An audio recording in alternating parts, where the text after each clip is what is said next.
In my opinion, the most predictable way, proven way to have a 7-figure business is to build an audience, even a small one, and to launch products, 4 products, 25 sales a day, $30 price point, that's $1 million business, and build a brand that you can scale and sell. And right now, audiences are being built on TikTok faster than I have ever seen. And I brought on 3 people who have built successful followings and launched products to them and sold lots of stuff to them onto this call that you are about to see. Now, each one of these 3 guys has built a big enough following to have a full-time business. One has 3 million followers, one has 500,000 followers, one only has 20,000 followers. And all 3 of them are big enough to have really successful, profitable businesses. So in this call, we did this for our members inside the 1%, where we mentor people to build $1 million businesses. We talk about how they built their audiences, how they used those audiences to launch products in a really cool way that didn't burn their audience, and what the mindsets were for how they cultivated this audience that wanted to buy from them in the first place. Most importantly, we talk about how to do this in a way that feels effortless, in a way that doesn't feel like it's a constant grind. Because I know one of the things that holds people back from creating content on any platform is feeling like you don't have something to say or you don't want to dance in front of the screen. None of these guys did that. And yet they built profitable audiences that allowed them to have product launches that were profitable, that helped them build full-time businesses on their following. And one of them did it in 3 months. One of them built the audience in 3 months, launched the business, now is a full-time entrepreneur as a result of 3 months of building an audience. I'm here to tell you this stuff works. I'm here to tell you that building an audience and launching stuff to them is a really great way to build a business. And it's the foundation of everything that we teach at capitalism.com. And it is the path through which we mentor people inside of our community, the 1%, which is where this call is taken from. Now, you're gonna get all the content that they shared inside of this call. The most valuable piece of this is when we dive deep on the one-on-ones. After we record the content, we go one-on-one with Q&A and we figure out what they're struggling with. We bring this board of advisors to help them clear their bottlenecks and build $1 million business. That is not in this call. It is reserved only for the live calls inside the 1%, but you're gonna see all the content of how these 3 guys built their followings, and built successful, profitable businesses as a result. And whenever you are ready to say, all right, fine, I'm in, let's do this, please get off the sidelines and come join us inside the 1%. We got this, we do this. This is what we help people do. Build $1 million businesses and do it fast using strategies like the ones that you're gonna hear about in this video. So whenever you're ready, come join us at capitalism.com/one. And now let's go learn how to build audiences using TikTok. Today, we're gonna throw some gasoline on the fire. We're gonna throw some gasoline on the fire by talking about the fastest growing platform in the world right now, which is TikTok. I just went and did a very quick 60-second TikTok right before this call. And we've structured this very intentionally, where we have a couple people who have really big audiences, who can tell you how to get tons and tons of traffic on there for free. And we've got someone on there who just used the platform to have a profitable launch, had a small audience, but still sold over 1,000 units with this small audience. And then someone who's got a decent audience and is now using that to document the journey to build that seed audience. So you're covering the whole thing here. And I want you to pay attention here and to see how you can start using this platform to grow your business. So Chris, Evan, Damien, are you guys ready to party? Give me a thumbs up. Let's go, Chris. Let's go. Good morning, Damien. What up, man? There's Evan. Whoa, look at this good-looking room in here. Oh, there you go. Woo. Evan will not be here today, but his mustache will be. And his mustache will be speaking on Evan's behalf. How the hell are you guys? Good stuff. I'm good. Going good, man. How are you? On my TikTok. I'm doing great. Damien, I want to start with you because you did not have a TikTok presence. No. 6 months ago at all. You had December 24th. December 24th was your first post? Yep.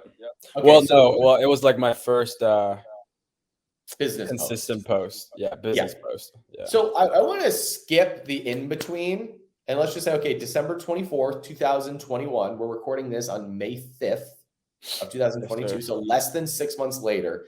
I want to skip the build and I want to go right to the results. So you, on the other side of posting consistently, you just had a launch. What? When did you take orders? 2 months ago? January 27th. Oh, it was that soon. So a month after starting consistent posting, you started taking orders? Yeah, so I was super lucky. The first video I posted hit, and that video alone helped us build a 6,000 person waiting list. And I read somewhere where it said like, yeah, one video. It was insane. And I read somewhere that the longer hold you on. can. I got to interject here because it wasn't really one video. There was a little bit more of a complete strategy. Like you did have a video hit, but there was more of a strategy to that, and we're going to break that down in this. But please continue. Tell us about the results of the sales and the launch and all that. Yeah, so that video hit. We had we built a 6,000 person waiting list, and then I read somewhere that the longer you kind of keep people on a waiting list, the less likely they're to convert over a long period of time. So we had that happen. So we had the list early January. So I decided to take a pre-order on January 27th.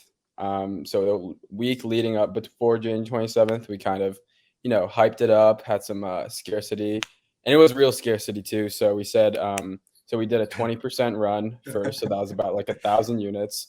And we said that the first, first 1,000 people who order will get their order like a month and a half before anyone else does. So that was real. And, on day one, we sold about 800 units. And then you said, wait, on day one? Yeah, on day one, like on January 27th. 800 units on day one? Yeah, well, it was 700 units. 700 units. It was only 700. Okay, I will temper my enthusiasm that you only sold 700 units in 24 hours. Yeah, Mike, I didn't realize it was that many. Was that $10,000 in sales? It was about like $8,000. Okay, $8,000 in sales within about 24 hours. And what? Yeah. Oh, that's so freaking great! Like, I know. How are you? So I woke. It was like the crazy. I don't know. I am now, but dude, it was like one of the craziest things that ever happened. So the night before we launched the pre-orders, I stayed up to like 5 a.m.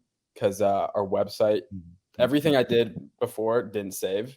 So from like midnight to like 5 a.m., I had to like redo everything. So I woke up. So we launched at 9 a.m. I remember that, and then I woke up at like 8:59, and then right when I woke up, my phone just started like buzzing like crazy. It's amazing. It's the best. It's the best feeling ever. It is. And these were your first sales, right? I mean, you don't have reviews. You don't have a giant audience. You don't have influencers. These are your first sales, and you wake up to 700 of them. Yeah. Within 24 hours. All right, listen, I just need to pause. Any of you who are watching live right now, I need you to tell me if you are awake in the chat. Like just here, you can put here or hello or question mark or I'm breathing in the chat because like your heart should be doing some of this right now. 700 units. And he hadn't posted a piece of content until a month prior. James is breathing. Mark is breathing. Tony's breathing. All right, now, Damien, let's fast forward to the end. What have you done in total sales since this launch? Because you had 4,000 units that you ordered. Yeah. That was pretty much everything that you had. Yeah. Financially. So what's happened? It was a lot. It was a lot of money, man. It was a lot of money. So fast forward to like now, we've sold about like 2,000 units. 2,000 units. Yeah. Our first order was 4,100. So just about half. And our, the rest of our production runs starting like in a week. So yeah, that's amazing. And by the way, Damien, you've done a fucking amazing job with the product. Thanks. So Damien sells essentially sugar-free cookies. He's got them right here. So they're chocolate chip cookies that taste like Chips Ahoy, but they have I think 1 gram of sugar. 1 gram of sugar in the whole thing. And they're delicious. My kids love them. I ordered 4 boxes and I'm already more than halfway through them. I got them like a month ago. Right? We've torn through them, which, by the way, they make a ridiculous cereal if you break them up and pour milk on them. They make you should try an ice cream sandwich. Those are bomb. Snap. Ooh. Yeah. So I would please, if you have not bought Damien's cookies, quit kidding around. effingoodsnacks.com. Go get him. Support the guy. He's put his heart and his soul into this. Now, Damien, the strategy that I know you followed was you were essentially documenting the growth of the business. You weren't saying like, here's why these cookies are amazing. You were just showing the incremental steps that you were taking in the business. Yeah. And you had your link in your bio to get on the waiting list for people to buy cookies. Yeah. Was that pretty much the overall strategy, or am I missing any nuances in there? You mean like in the beginning, or? Yeah. To build that 6,000 person list that was ready to buy from you. Yeah, just basically kind of like sharing what I'm doing. So after I had that first video hit, you need like 1,000 followers, I think, to have like a bio. So all I did was I had a link in bio that was like a landing page, very simple landing page that said like, this is what the product's about, 1 gram sugar, sign up when we launch. A very simple page. And just basically shared what I'm doing, answered questions, and then, told people this is when we're going to go live. And I did a lot of that in the email side too. Yeah. So kind of just like sharing what's been going on. I wrote like whiteboards, like, oh my God, we had like 6,000 person waiting list, took a picture, like told my girlfriend to take a picture of me and then attach that photo to like email. So kind of like keep people in the loop. But yeah, dude, that's basically kind of what I did. And from now, so that was like the beginning. And then I guess like, especially when you first post on TikTok, you don't really know what you like to make. So it really takes a lot of like testing new formats and new ideas to really figure out like what you like and plus like what works. So you kind of have like those two combos to figure out what you should be posting. And since for the past like couple months, I really kind of like honed in on like what I really like making, which is kind of like more like storytelling videos. So like what happened in the business and then kind of putting together like footage with like a voiceover and then kind of like talking with like a beginning. Yeah, I follow. So Damien, how big is that launch list now of people who raise their hand and say, hey, I want to try the cookies? 8,000. 8,000 people in 5 months. And 6 months. 6 months. No, January, February, March, April. We're not even done with May. It's been 4.5 months. Oh yeah. You're right. Yeah. I know numbers are hard. So Damien, how much ad spend have you spent to build that list of 8,000 people? $0. Yeah. $0. Nice. $0. Friends, I am harping on this point, and I brag about Damien all the time because the shit just works. It does. It gets kind of annoying. It just works. Okay. And I'm going to take a second and I want to brag on Mark Cuda, who is watching on the live right now. Mark Cuda, who has never sold a physical product before, had no audience, just grinded his way into having a small little audience, opened up DMs with a few influencers, followed the plan, just launched, and within the first week had $20,000 in sales. Ooh. On a product that every single one of you would say, oh, there's too much competition. There's too much competition. I can't break into that. $20,000 in sales. Doesn't even have the product at a fulfillment house yet. He and his wife are packing boxes, working day and night to ship them out. My friends, if you are not on this train, it's leaving the station. Hop on. This is happening, guys. It's happening right now. But I missed the boat. But it's too late. But it's too competitive. But inflation. But Joe Biden. But Ryan's white privilege. Like, it's happening, guys. It's moving. Let's go. All right. I want to skip over to Chris, because Chris, you're sort of at the other end of things. Like, you are a by the book influencer. I became that. Yeah, I don't like to call myself that, but I became that. No one does. Yeah. But what you have, I think, 3 million followers on TikTok. Is that right? I think 2 million on TikTok, 500,000 on Instagram, about 1 million on Facebook. And I only had like 10,000 when I first started, which is like a year and a half to 2 years ago. Okay, so you've built That's nuts. over 2 million people in a year and a half. That is indeed nuts. So you have more reach than most news stations at this point. In a year and a half. Pretty not bad, Chris. Now, last time we talked, you did not have a physical product. You were monetizing in other ways. Is that still the case?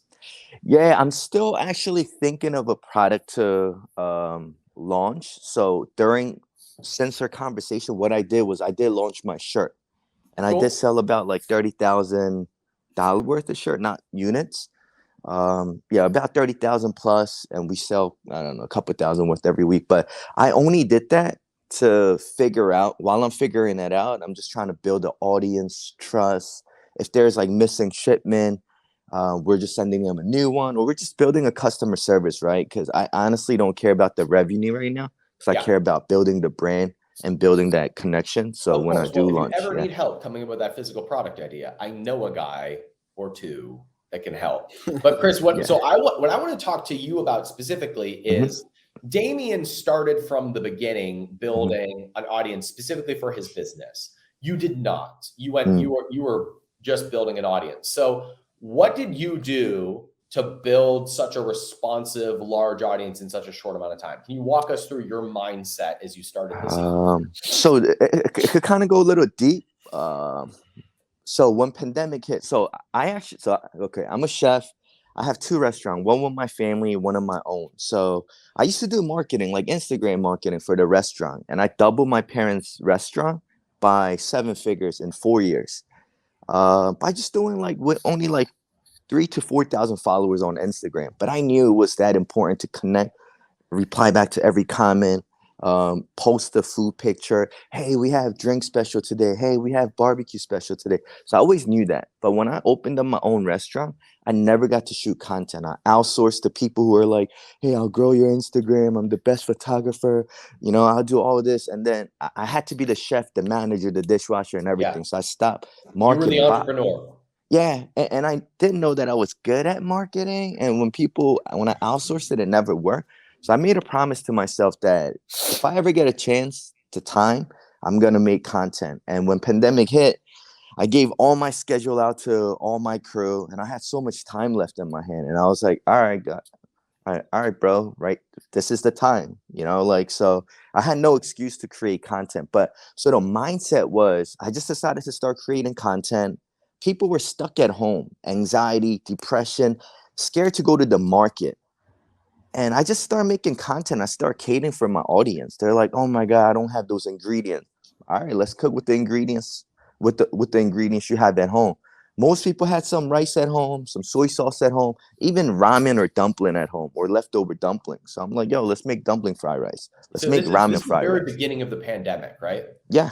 And you got time, other people have time, and you're like, rice, soy sauce, chicken dumplings. Let's go. Making recipes with the ingredients they have. So basically I'm going into their kitchen, and what kind of ingredients do you have? And I just cook with there instead of going to the market, right? And then people were telling me, hey, I'm going through so much. I'm anxious. I'm going through depression. Your video made me laugh. And I'm like, oh shit, I'm funny.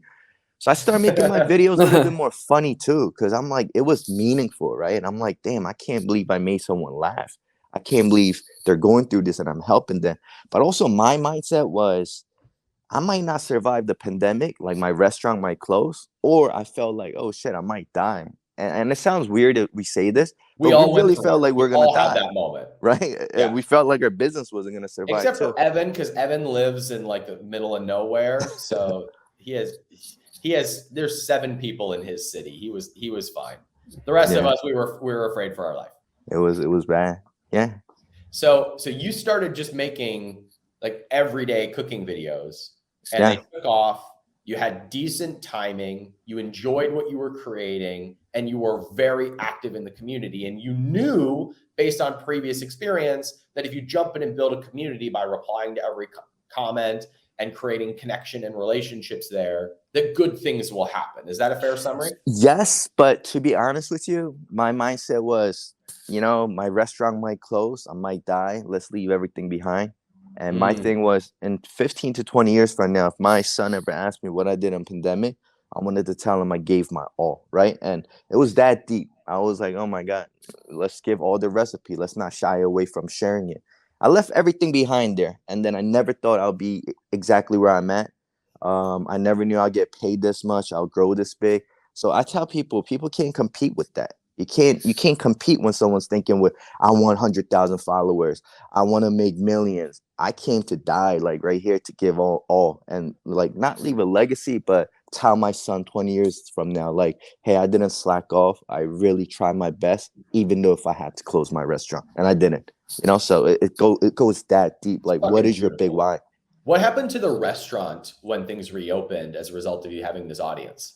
Restaurant did well, but to be honest, I'm not targeting all the traffic to the restaurant too much, even though so many people are traveling to the restaurant, because that's another whole business to keep growing and take care of. It's almost like I'm afraid.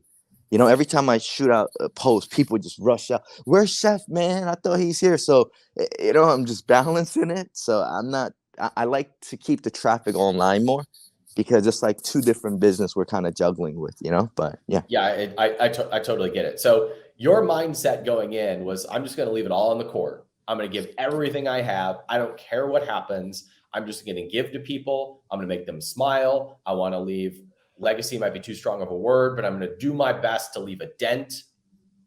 I'm going to get involved in people's lives and their comments, and I'm just going to give. Yeah, Does this sound familiar, ladies and gentlemen? Does any of this ring any like, oh, this sounds familiar? Ding, ding, ding, ding, ding, ding, ding. I'm going to document the process. I'm going to respond to comments. I'm going to give my all to people, and some good things will happen. This is audience building, what I've been preaching in your ears every day for the last 5 years. And lo and behold, it still works. It just so happens that there is a platform now that is rewarding that at scale, and it's called TikTok. Can I add just one more thing on top? So I think Damien said it. I wrote it down. He said, find out what you like. He figured out he likes storytelling. But also, when you're finding what you like, you got to find out what works, right? So Damien figured out a formula that worked for him. I started TikTok because when I first really started TikTok, I started in about a year and a half, 2 years ago. When I started, I meant to do motivational video, and then it never popped off because I didn't want to make super aggressive motivational video on Instagram because my family and friends are there. So I went on TikTok to try it out. But that motivation, inspiration video never popped off, right? But people just really like seeing me cook. So I just gave the audience what they want. I'm still going to do inspiration, motivational later, but I grew my brand so much. I get about 100,000 views on my IG story, right? I tell people, dude, I still get 100,000 views if I want to talk about motivation, inspiration. I don't got to kill the brain by being selfish and be like, nah, I'm going to talk about what I want to talk about. Sometimes you got to realize what the world loves you for, but you don't always have to. But for me, I'm trying to, people are telling me this is what they want to watch from me, and I'm giving them more of it. And later, I'll be the whole motivation, inspiration thing. That's the goal. But right now, I'm just trying to grow So find out what you love so you could do it every day, or it's going to be a hard task every day. Whenever you're ready to start that motivational podcast, you give us a call and we can publish it on capitalism.com. I get to do it right here. Thank you. That's right. So let's combine these 2 strategies so far so that those of you who are building businesses can see where this overlaps. So Chris is talking about on the traffic side. First of all, he has a person and an intent. That person at the time was stuck at home. He's looking at what's in their kitchen. How can I help them? Goes all in on that person and builds a community on TikTok. Just leaves it all on the court there. Audience building 101. Give them what they want. Be involved in the interactions. Don't think about the 100,000 people who aren't following you. You think about the 6 that actually give a crap, that are commenting and liking. That's where it starts. And then Damien is using that strategically to build a launch list. All he has is a link in bio to get first in line to be able to buy the cookies. Those 2 things combined, consistently giving to the community, documenting whatever you're doing. For Chris, it's cooking. For Damien, it was the building of the business. That documenting builds the story and the bond that the people who are watching have with you. And then they're signing up for the launch list. Damien goes and has a stellar launch. Chris is building restaurants and building a personal brand.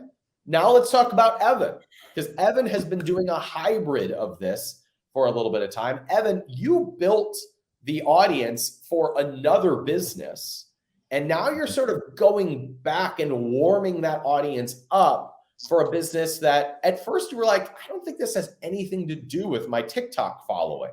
So walk us through what your current audience is and how that built the business that you have. Well, the audience I have now is like millennial males in the US who have a business idea and kind of get stuck with it. You know, they're entrepreneurs. That's the audience I have now on TikTok and Instagram and email and all that stuff. But I started building a business for my before you go there, which one do you want to talk about? That audience that you built of male business owners, you built that to a pretty decent size. Last I checked, it was over 500,000 people on TikTok. So how did that come about first? And then I want to talk about how we're using that for the other business.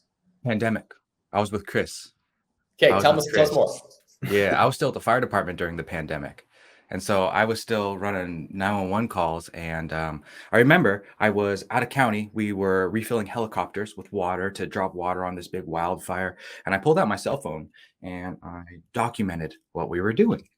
And I showed them how to, like what we were doing, how it worked and why. And boom, I got attention.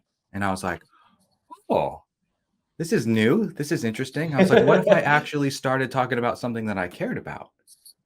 And so that's when, I don't know, late 2020, August, I posted my very first business-oriented TikTok video. And I was like, I don't even care, dude. I got to talk about what I want. I don't want to talk about firefighting for the rest of my life. I'm not going to do it forever. What I really want to do is talk about my sport, business. And I want to give a little bit of insight to people who don't know you. You were a full-time firefighter, and the business that the content you started making was not like, here's how to start a business. If I remember correctly, it was like accounting stuff. Yeah. Like financial. Here's how to manage your finances in your business. Is that correct? Yeah, I still do a lot of that because that's like my fundamentals are. When I started my business, I was like upside down when it came to taxes and the different types of taxes that you pay and how to set up your business legally. And it took a lot of confidence from me. It took away a lot of confidence. Yeah. And so I was like, the same thing I did in paramedic school. Like I was worried about running calls on pediatrics and kids. And I'm like, I'm going to make this my best subject. So I'm not afraid anymore. And so I did the same thing with business. And I started talking about like your S Corp structure and how to start LLCs and stuff. And people cared. It's cool. Now, I wanted to highlight that because accounting isn't sexy. Like no one wakes up in the morning and is like, I'm going to make the best accounting video ever, right? But you have someone like Evan who just struggled with this, learned some things, started sharing what he was learning. And some of you might be familiar with, this is kind of a famous TikTok example of Miss Excel. Miss Excel is a pretty prominent, you would say, business influencer who makes videos all about how to use Excel.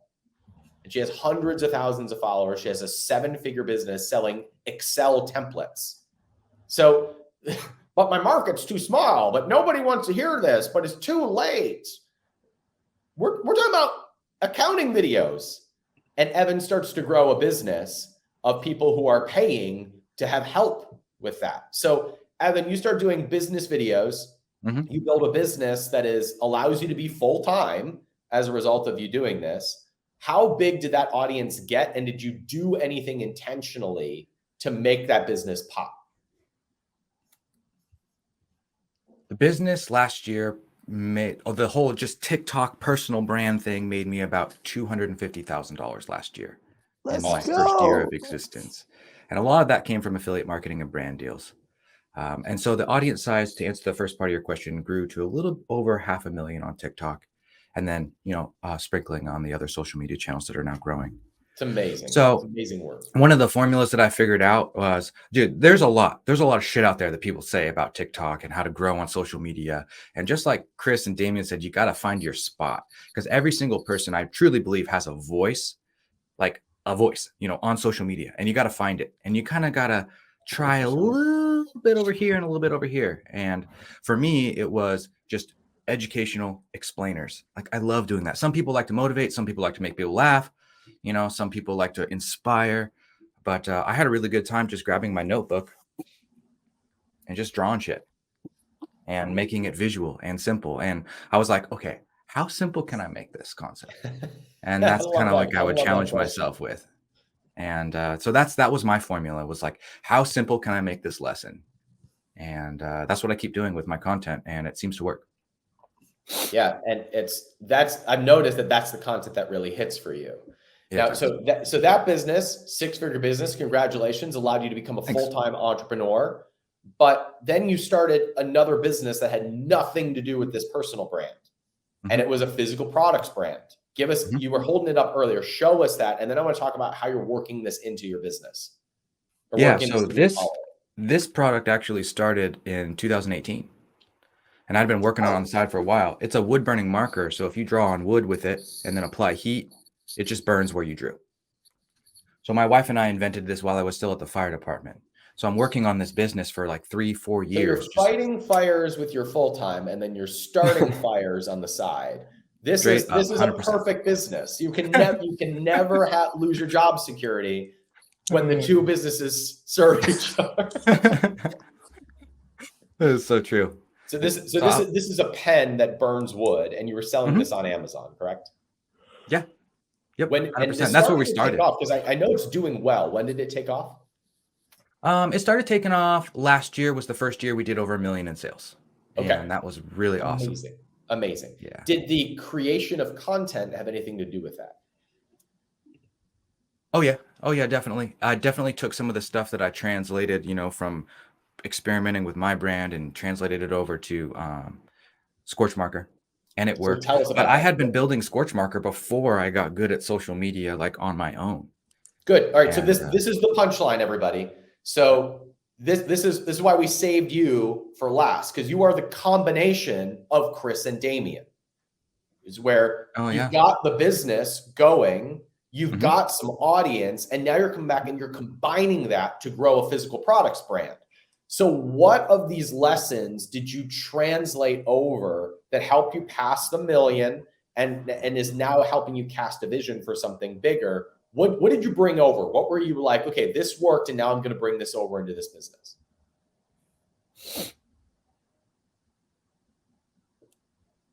Try to think about the most effective thing, I would say, would be being able to tell our story on social media. That was probably the most effective. To be able to get in there and like set up a camera and know how to start telling a story while doing something to entertain and keep the attention going, that really helped. Because if you can just keep them there past the first second or two, you have a chance. You have a chance to explain your message. And it's that first second or two sometimes that's so critical. But I would say that was probably the most significant. And Evan, are you doing that on the personal brand, or did you start another account for the pen? Scorch Marker has its own social media account with, I don't know, maybe 100,000 followers or so. Okay, only 100,000 followers. Yeah, only 100,000. No, it's spread out. It's a little spread out. 100,000 people who sign up to look at content for my pen.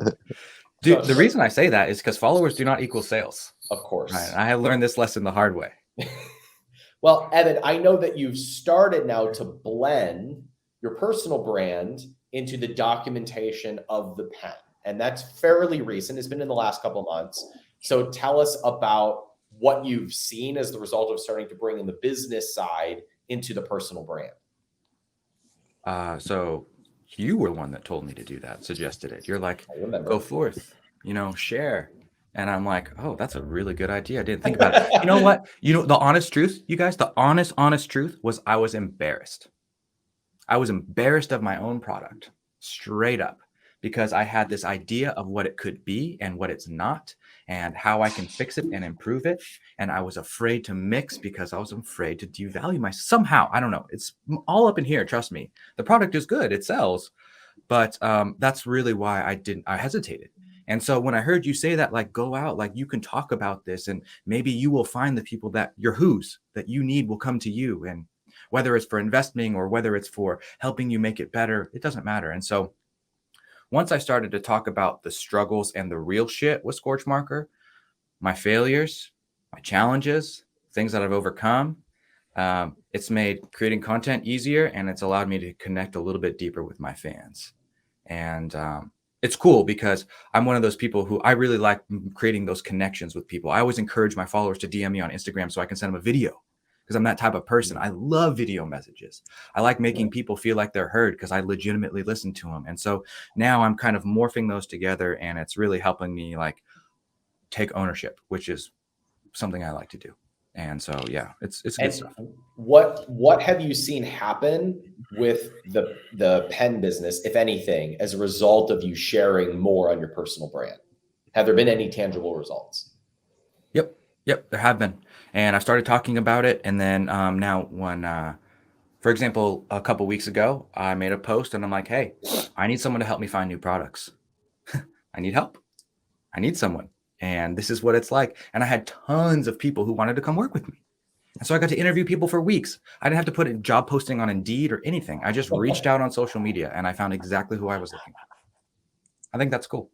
Yeah. And so if Evan ever wanted to say, all right, like, I'm going to make a real go at making this a $25 million a year company, and I'm going to need to raise $4 million to make this happen at a $10 million valuation, you would have 500,000 people who are familiar with the brand. There's probably 50 investors on there, would we say? 0.1% might have capital that they want to put into the business, regardless of what's on your pitch deck, regardless of any junk that's in your head that tells you that you can't. Are there 50 people who are like, dude, I want to be a part of this? Sometimes there's people out there that you don't know you need them, and your content gives them an opportunity to come find you, get together. I've had that happen a couple times, and it's been awesome. What I love about what you're sharing is that you never mentioned talking about how great the pen was in your content, right? You never brought up like why you should go buy the pen. You talked about the building of the business. You talked about the struggle points. You talked about the things that you weren't sure about, and that built the connection with the audience. Now, I want to ask a question just overall to the three of you. In regards to TikTok specifically, is it too late? Absolutely not. I think it's still early, honestly. Tell me why. I mean, I met a guy 2 days ago. So I have like 26 something thousand followers. I met a guy 2 weeks ago. He had like 200 followers. He makes like these protein candy. So we just got connected. One video hit and he's at 47,000 followers. Wow. Yeah, it's insane. So I think there's so much tailwind and runway with the platform. And if you just get started now, you're still so early. Yeah, I started posting consistently 45 to 60 days ago. I'm at 21,000. And I still think I suck at it. Like I suck at TikTok right now. But I've just been belligerently consistent, and a few have hit. A few have done well. Chris, what about you? I mean, you started during the pandemic, perfect timing. What about those who are starting now? I thought it would be, but no. I mean, if you feel like TikTok's too late, there's still YouTube Shorts that's new. there's Facebook Reel that's popping. So my Facebook, I just gained 150,000 following on Facebook Reel as well too. So if you want to be the first like person to adapt to it, go to YouTube Shorts, go to Facebook Reel. Like no one's doing it, right? Yeah. But other than that, I just think, I mean, maybe if it's even easier, right? Because Ryan, I know you see like Alex Hormozy and other people are doing it. People have the blueprint out there for you. When we started, we had to create the whole blueprint, right? So now there's like 50 different type of people who made it happen. So you could even see what works for them and make it to your style. So to me, in that sense, it could be even easier. But just be you. I think no one could compete when you're being you. Like Damien wins because Damien's Damien. Evan's Evan because Evan, and Ryan's Ryan. I feel like when you're you, it doesn't matter the timing or anything. I think they just want to hear from you, and no one could compete with that. Like millions of people can't be you. You know, I don't care how better looking you are, better business person you are, better chef you are. You're not Chris Cho, and that's what I stand out for. You know. Yeah, I cannot compete with Chris at being Chris. Yeah, I absolutely cannot. So this is good timing. I actually hired a consultant, a TikTok consultant, someone that I follow. That it's not really a TikTok consultant; it's more like a content, like finding you and bringing that out into your content. But his specialty is TikTok. And I spoke with him yesterday, and what he helped me see is that our strategy for YouTube, which is longer form, a little bit me talking at a slower pace, it does not necessarily translate directly over to TikTok. TikTok is all about personality and connection and authenticity. It is all about Chris being Chris and Damien being Damien and Evan being Evan and Ryan being Ryan. It is all about throwing things at the wall and seeing what you can find that feels authentic to you so that you can connect with the audience in the way that is in alignment with who you are. Whereas YouTube, in terms of the like long form content, is a little bit more polished, a little bit more planned, still you, but a little bit more structured. That is the playbook for YouTube. Whereas TikTok is like, we're all on here being ourselves and we can read through inauthenticity real fast, which is why you can tell Evan's style, Evan's tone, Evan's presence is different than mine, different than Damien's, different than Chris. And we're all doing fine on the platform. I'm getting sales on the platform, Evan's getting sales on the platform, etc. Right? So I'd love to hear from specifically Evan and Chris, because you've been doing this quite a while. How do you find that for yourself? Both of you mentioned trying different things and throwing things at the wall, but oftentimes new creators will get in their head about like over-serving people or like overthinking about what other people are going to like rather than doing what I want. But there's this awkward balance of like, I got to do what's sustainable that I like, but also I got to give the audience what they want. How do you find that sweet spot for yourself? Screw the audience. Screw the audience and what they think, Ryan. It doesn't matter. Look, there's something that happens when you start in TikTok. And so let's just say you're really good at yoga, right? And yoga is your thing. And that's what you're doing. So you start filming yourself on TikTok about yoga. And then all of a sudden, like, it's slow moving. You get a few people following in. And then one day you do a yoga pose with your shirt off and it gets hella likes and you're pumped and you're like, oh shit, I'm in it for the likes. So I'm going to keep taking my shirt off and I'm going to keep doing yoga. It's a slippery slope. And that happens with so many different content creators who are like really good at rollerblading. And now all of a sudden they're bikini models. And I'm like, holy shit, you guys, you have to stick with it long enough for your people to find you. You have to. If you're not giving them a chance to find you for who you are, then you're doing them a disservice. You have to give it enough chance. You have to give it a chance. You have to be able to find your voice and really stick with your content until those people who really want to see you for who you are can come out of the woodwork and watch your stuff. Just stick with it. That's my opinion on it, at least. Well said. So Chris, to jump on top of Evan, I say people overthink their TikTok, just shoot content. True. Content creator need to create content. Let me just slow that down for you. Content creator need to create content. Everybody wants to do everything other than create content, right? But to break it down, I think people post 10 IG stories of their kid, their cat, their cooking, their workout. so many different things, right? But when it comes to TikTok or whatever, they're like, oh man, what should I do? I just tell people to post whatever thing that you're not even thinking of getting views on IG stories to TikTok. And like Evan said, find out what clicks. I worked out with my shirt off. I show them my pull-up challenge. They don't like that, and I'm like, all right, I keep that shit to myself. Like, and when I cook, people are just so into it. I'm like, okay, cooking video gets million view, working out gets 50,000 views. Let's not be a dickhead and do what the world wants me to serve them as, or like just listen to the audience more. Another thing, what Ryan said was hire people. I just paid somebody $500 yesterday to come in for like hour and a half, shoot 5 different kind of content, which is out of my comfort zone. And this is the same guy I hired about a year and a half ago who taught me how to do TikTok.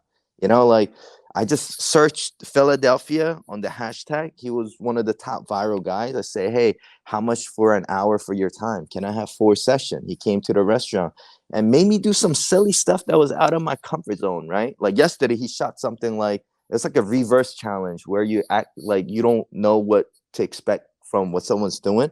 But like Soapy, instead of splashing something, he was like, splash it on your face. And he's like, instead of chopping the food, chop the, like, I don't know, a cutting board, which is weird. And I'm like, that's not me. But sometimes I like to test stuff too, because I don't want to be the OG and I don't want to be the old dog who doesn't learn the new trick, So hire people, like. All right, so I want to talk. First of all, I want to bring this back to all of you who are starting businesses or who are selling products. You have heard me say in my book, in my podcast, and all my content, you don't need that many people. You need like a few hundred raving fans to give you a really successful launch. Mark Cuda, who I brought up earlier, does not have a big audience. He has a few hundred people who are listening.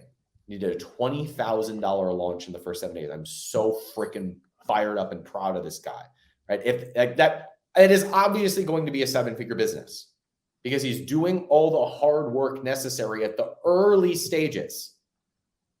And so if you can't prove that you are willing to do this work in the early stages when there's 6 people listening, what do you think you're going to do when there's 60,000 people listening? What makes you think you're ever going to get to the point that 60,000 people are listening? And so for those of you who are early and you're saying, all right, I got my person, I got my product, but only 7 people are giving who care. This is the time to test, to figure things out, to build the habit, to build the systems so that this carries you to a 7-figure business, which means you have to be responding to those comments, building those relationships, putting out the consistency if part of your business strategy is to build a responsive audience. Just know that once it's a few hundred or a few thousand people, that is enough to have a 5-figure launch, a 6-figure month, a 7-figure business. Now, with that in mind, I had to put in that disclaimer there before we go over to tactics and strategy. So I wanted to slip that in there. Now I want to talk about, are there things that you are doing in order to increase engagement? Things like, are you using hashtags strategically? Have you experimented with the ad platform? What have you done that's outside of just putting out consistent content? Is there anything that comes to mind? I think hashtags are done, Ryan. Hashtags are done. Yeah. I can think of like 2 things on the top of my mind. Replying to comments with videos work really well for me, and going live, especially after you post a video, really increases it. So I'll give you an example. I was in LA 3 weeks ago to pack orders.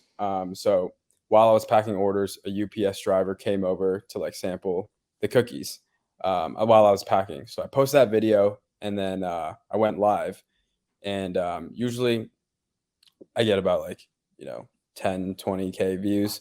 That video got like 300,000 views after I went live. So I tried it again, the same thing, and it worked again. So I don't know what it is, but going live just really helps like boost the engagement of the videos you post. Okay. But yeah. Agreed. Evan, would you comment there? You said that you think hashtags are dead and that you agree with going live. I do. Especially if you have a video that's on the For You page at the moment, it really helps. Really helps a ton. But here's the thing about going live, and I figured this out because I've been testing this tactic the other day.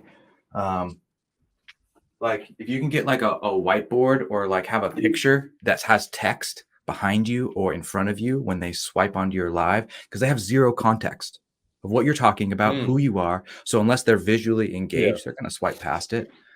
So have something that they can read or at least understand the context of what you're talking about. Like I might go live later today and say, ask me any question about an LLC. And then like maybe some information in the back to keep people engaged long enough to buy into the context. I think it's a great tactic. So I basically did the what you're exact. doing is you're trying to hook them immediately with something visual so they don't have to wait to hear you explain what this video is about. Yep. And as a result of doing that, you're actually increasing the engagement on the platform. I did the exact same thing. When I was packing orders, I had a sign, like a paper sign behind me that said like 500 viewers and I'll jump in the pool with all my clothes on. So, and it worked. Nice. So yesterday I made a video. I just got 100,000 subscribers on YouTube, so they gave me an award. So I pulled out at the first 2 second to 3 second hook is important. So I did. Let me show you. So I said, "Hey, are you chasing after your dream?" Because it took, and then you just got to catch the attention right away, because like that it's the YouTube thing. And I talk about what would catch their dream. I'm like, "Hey, are you chasing after your dream?" Some people might say I got lucky, but it took me 7 years. Actually 320 videos to get this plaque for 100,000 subscriber. Boom, I caught them, right? And then I go into the story. Or like, you don't want to bore people. Like if I want to make a video of, hey, this is how I got 2 million followers in a year and a half. You catch them like that instead of being like, doing a whole bio of yourself. Man, I'm Chef Chris Cho. I'm from Philadelphia. I have 2 restaurants. I've been cooking. It's like, you already lost them, but try to get in their mind. What do they want to learn? Hey, do you want to get a 6-pack abs? Or like, hey, do you want to lose weight eating cookies all day? Or like, hey, look at this paper burning. Like catch their attention, then go into not the boring stuff, but the detail, but I always tell people, if you catch people's attention, you might get 1 million views, but if you put the nuggets if you tell the boring stuff in the front and put the interesting at the end, you might get 50,000 views. The difference is 50,000 to 1 million just for the hook. And when I make recipe video, everybody does this now too. Instead of going like, hey guys, this is how you make a steak, I have the finished product as the intro. Hey, this is how you make a juicy steak. Do you get what I'm saying? Like have the finished product and show it first. Like this is how you make a pretzel. Instead of going like, hey, this is the ingredients you need for pretzel, So just I think that tip alone is golden right there. That makes 2 seconds, seconds, 3 seconds. Have any of you experimented with the TikTok ad platform to boost views, to boost engagement? I experimented at running ads for this, but it was in 2020, and I had a difficult time tracking attribution, so I didn't know if it was working. Okay. I started playing with it a few weeks ago just to build followers. So I would run, $50 to this video and then $50 to another video and see which cost per follower was the lowest. And I can get followers for about 10 cents. I will pull that lever all day long.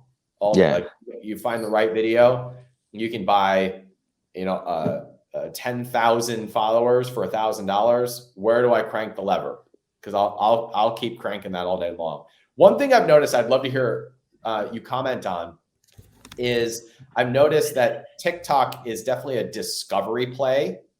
People who follow you don't necessarily see all of your content. I noticed that more new people see my content than people who follow me. So have the 3 of you experienced the same thing? And what do you make of that? What do you do with that?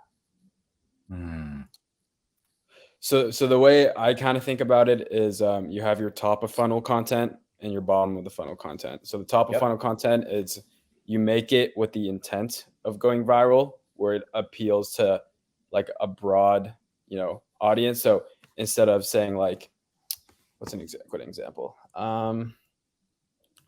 So like discovery stuff, people So like you want to make like what Chris, you want to see what Chris said. Like you want to make the hook like broad, like what everyone, you can catch like a wide kind of audience. And once you kind of hook those people in, you want to make the bottom of the funnel videos going deep, explaining kind of like what you do, just going like deep with those people. But for the top of the funnel, you want to go wide. So it's kind of like a little funnel. And That's how how are I make you my videos? Are you just thinking about that content wise, or are you actually using the platform somehow to enhance the people who find their way through the funnel? Content wise. Okay, I got you. Yeah. Chris, do you think about this? Do you think about how you get more engagement, or are you just letting the platform do its thing? You know, I shoot for viral videos, but I mean, I hope my video gets 1 million, right? But if it gets 50 to 300,000 followers, I'm not mad. You know, my goal is to make most engaging thing, but if it goes viral, great. But I'm not chasing after the viralness too. I still got to serve the people who are actually my audience, who want to see more authentic stuff. So I hooked them with the recipe video. Then I show my family, my wife, my newborn, my mom. You know, and another thing that I found out is that people want to hear from an Asian household, because Asian food was never popular. They want to hear about how Asian kid grew up in America, all this Asian hate stuff, or, you know, they want to show off their mom. So my funnel just keep going. And if I could even go down to the bottom of the funnel, it's because I want to talk about inspiration and motivation. And this is my bottom of the funnel. And I'm here. I get invited around here. Yesterday, I did a good thing in New York. Like, you know, it's like I get to do what I do from the viral, but I try to catch it at the end. But just look at it in the long run. Sometimes you catch it, sometimes you don't, and just get in when you get it, you know. But don't stress over. We can't control viral video, so just do what you're passionate about. Evan, what about you? Since you're using TikTok so actively to build multiple businesses, have you noticed that it's a discovery platform and that you have to do something different to get people to become engaged and buyers? How do you think about that? I would agree with that. TikTok's a discovery platform for sure. The unique thing about TikTok is it's not like Facebook where you have your friends and family that already know you. Same with Instagram. You know these people, you know. TikTok serves your content to people that they think would like it. And so you're exposed to a whole new group of people you would have normally never crossed paths with. So it gives people to discover you in a unique way. But unless you keep putting out content that makes it on the For You page, you're not going to continue to reach those people. And so they'll follow your content, and then they might not see a video from you for a little while because TikTok wants to keep serving up the most popular ones. So it can bring them in, but you need to figure out how to nurture them and get them somewhere else. And I don't think TikTok is the best place to have an audience and nurture them on. You know, get them to figure out who you are, but you got to sneak in like a little something there. Like, hey, the full video is on my YouTube channel. Or like, if you want to DM me on Instagram, I'll tell you how to do it. You know, something like that. Then you got to bring them into a place where you can really nurture them and eventually get them on your email list so you can own it in case these platforms go belly up. So I got a perfect example to just conclude this, right? It's like a stand-up comedy. You have to come in with the best content. Your friends and family is not going to save you. So when you show up, you know, you have to like present it like no one knows you. You know, and I feel like you get booed or it goes great. You know, it's like a stand-up comedy. Don't rely on your friends and family to save you on this one. Damien, you look like you want to chime in here. Oh, I was going to say, which is why I think building an email list is so powerful. Yes. You own that list. You know, whenever you post a piece of content on TikTok, they might not see it for a while, but every single time you broadcast an email, they'll, you know, if they open it, they'll see it, and you can talk to those people, nurture those people, you know, get them to know, like, and trust you. So I think like using TikTok as kind of like a top of the funnel and then siphoning them off to, you know, somewhere where you can own them is kind of like the play. So everybody tune in here. We're going to button this up beautifully. Inside of the 6 figures per month in 6 months training, which is in all of your members area, my opening video goes through the traffic triangle. You need 3 places. You need a traffic source, a hopper, and a conversion source. Traffic is discovery. It's where people are finding you. Hopper is engagement, where they are engaging with you and you are being nurtured. And then conversion is where you can hit a button and they can buy. Most people try to do all 3 things on one platform. TikTok is the traffic arm of this, period. And then you have to bring them into another place where you can nurture and convert them. In Damien's case, that was an email list. What Evan is saying is that's another content platform. With Chris, that's other content platforms. You can do conversion and nurturing in the same place. You can make that YouTube or email. Mine is discovery on TikTok, nurturing on podcasts and YouTube, conversion on email. But you have to do all three of those things in order to build a six-figure audience that buys all of your products, that follows you everywhere, that becomes a very profitable business. Otherwise, you just have an audience or you just have product. You don't have the combination of all three of those things that makes it possible to have a profitable product launch, which is what we are going to be talking about through the next chapter inside the 1%, is how to stack the deck so that you're taking sales on day one.